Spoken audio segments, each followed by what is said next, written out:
Hi guys, welcome to Mega channel. இன்றைக்கி நம்ம பார்க்க போகிற வீடியோ என்னென்னு பார்த்தீங்கன்னா, ஆடி கடைசி வெள்ளிங்கனால திருச்சியில் இருக்க ஸ்ரீ ரங்கநாத சுவாமி கோயிலுக்கு தான் வந்திருந்தோம். இது ஒரு சின்ன கிளிப் பார்த்துட்டு வந்துடலாமா? இதுதான் ஃபஸ்ட்டு கோபுரம். இதுக்கு லெஃப்ட் சைட் பார்த்திங்கன்னா ஆஞ்சநேயர் சுவாமி இருப்பாங்க, ரைட் சைட் பார்த்திங்கன்னா பெருமாள் சுவாமி இருப்பாங்க. இவங்களெல்லாம் கும்பிட்டதுக்கப்புறம் ரெண்டாவது கோபுரம் வரும். இதுதான் பார்த்திங்கன்னா ரெண்டாவது கோபுரம். அதுக்கப்புறமா மூணாவது கோபுரம் வரும். பாருங்கள், இதுதான் மூணாவது கோபுரம். அதுக்கப்புறம் பார்த்திங்கன்னா நாலாவது கோபுரம். இதில் தான் ஸ்ரீ ரங்கநாதர் சுவாமி இருக்காரு.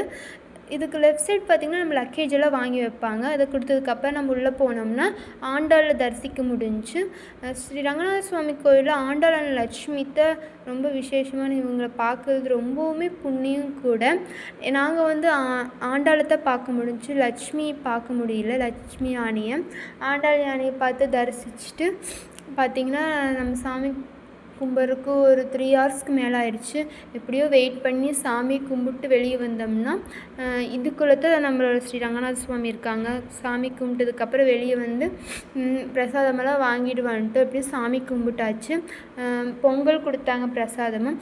அதையும் வாங்கினதுக்கப்புறம் நாங்கள் என்ன வாங்கினோன்னு பார்த்திங்கன்னா அதிரசம், அப்புறம் வந்து உளுந்து வடை வாங்கினோம். இதோட ப்ரைஸ் பார்த்திங்கன்னா 50 ரூபா. அவங்க வந்து அதிரசம், உளுந்து வடை, முறுக்கு, லட்டு இது எல்லாமே வச்சுருக்காங்க. இது எல்லாமே ஒவ்வொன்றும் 50 ரூபா. எப்படி இதெல்லாம் வாங்கி சாப்பிட்டதுக்கப்புறம் வெளியே வந்தாச்சு. கோயில்லேயே அன்னதானம் போடுறாங்க. ஒரு 1.5 மணி நேரம் ஆகும். நம்ம வெயிட் பண்ணி சாப்பிட்ற மாதிரி இருக்கும். அன்னதானத்தில் என்னென்னலாம் போட்டாங்கன்னு பார்த்திங்கன்னா உருளைக்கிழங்கு பொரியல், அப்புறம் வந்து ஊறுகாய், பச்சடி, சாம்பார், ரசம், அப்புறம் வந்து மோர், இதெல்லாம் சாப்பிட்டாச்சு. சாப்பிட்டதுக்கப்புறம் எப்படியும் நல்லபடியாக சாமி கும்பிட்டு வந்துட்டோம். இந்த வீடியோ உங்களுக்கு பிடிச்சிருக்குன்னு நான் நம்புகிறேன். அண்ட் தேங்க்யூ ஃபார் வாட்சிங்.